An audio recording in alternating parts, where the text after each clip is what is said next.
2024 সালে রোজগারের তাগিদে গুজরাটে পাড়ি দেন নামখানার নাদাভাঙা এলাকার 3 বাসিন্দা তপন মহাপাত্র, কাশীনাথ মণ্ডল ও দিলীপ বাগ। ট্রলারে করে প্রতিদিন সমুদ্রে মাছ ধরতে যেতেন তারা। অভিযোগ, সমুদ্রে মাছ ধরার সময় জলসীমা লঙ্ঘনের অভিযোগে পাকিস্তানের উপকূল রক্ষী বাহিনী তাদের আটক করে। সেই থেকে পাকিস্তানের জেলেই বন্দী রয়েছেন বলে পরিবার সূত্রে জানা গিয়েছে। ঠিক কোন জেলে, কেমন আছেন তা নিয়ে আজও ধোঁয়াশা কাটেনি। 2025 সালের শুরুর দিকে একটি চিঠি আসে হোয়াটসঅ্যাপে, তারপর আর কোনো যোগাযোগ নেই।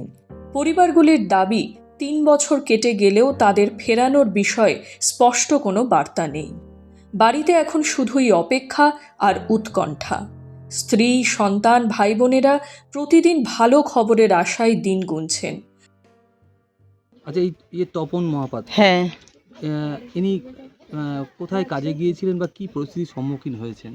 প্রথমে গিয়েছিল তোমার কাজে গুজরাটে কাজে, না প্রথমে গুজরাটে যায়নি, কেরালায় প্রথমে কাজে গেছিল। হ্যাঁ, কেরালা থেকে এবারে গুজরাটে কাজে গেছে। গুজরাট থেকে প্রথমে ওইখানে গেছে একবার ওইখানে গেছে, ফিচিংয়ে গেছে, উনি ধরা পড়েছে। কোথায় ধরা পড়েছে? গুজরাটে গিয়ে, নৌকায় গিয়ে, পাকিস্তানে ধরা পড়েছে। গুজরাটে নৌকায় গেছে, গিয়ে ওখান থেকে মাছ ধরতে গিয়ে আর গুজরাটে মানে পাকিস্তানে ধরা পড়েছে। আচ্ছা, তাহলে 3 বছর। হ্যাঁ, 3 বছর হয়ে গেল, ওনার কোনো খোঁজ পাওয়া যায় না। আচ্ছা, 3 বছর হয়ে গেল, বাড়ি থেকে গেছে, ওনার কোনো খোঁজ পাওয়া যায়। বাড়ি ওই যে একজন মানুষ হলে খেটে খেলে যা অবস্থা হয়, ওনাদের জায়গা নেই, জমি নেই, কিছু না। রোজগারের মানুষ সে চলে গেলে বাড়িতে যা অবস্থা তাই হয়। এখন দেখারও কেউ নেই, দেখার কেউ নেই।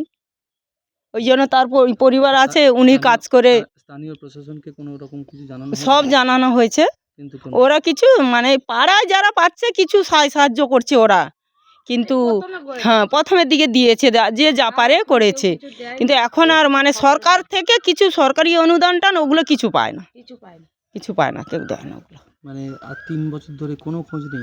না, কোনো খোঁজ নেই ওনার, কোনো খোঁজ। আর কতজন আছে পাড়ায়?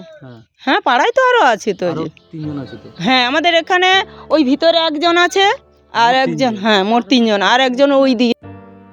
সংবাদ পেয়ে পরিবারগুলির বাড়িতে পৌঁছান সাংসদ বাপি হালদার ও বিধায়ক মন্টুরাম পাখিরা। সাংসদ আশ্বাস দেন বিষয়টি কেন্দ্রের নজরে আনা হবে এবং দ্রুত ফিরিয়ে আনার ব্যবস্থা করা হবে। এখন বড় প্রশ্ন, কবে বাড়ি ফিরবেন নামখানার 3 মৎস্যজীবী? অনিশ্চয়তার প্রহর গুনছে তাদের পরিবার। দক্ষিণ 24 পরগনা থেকে রেবতী মালির রিপোর্ট, এক্সপ্রেস নিউজ।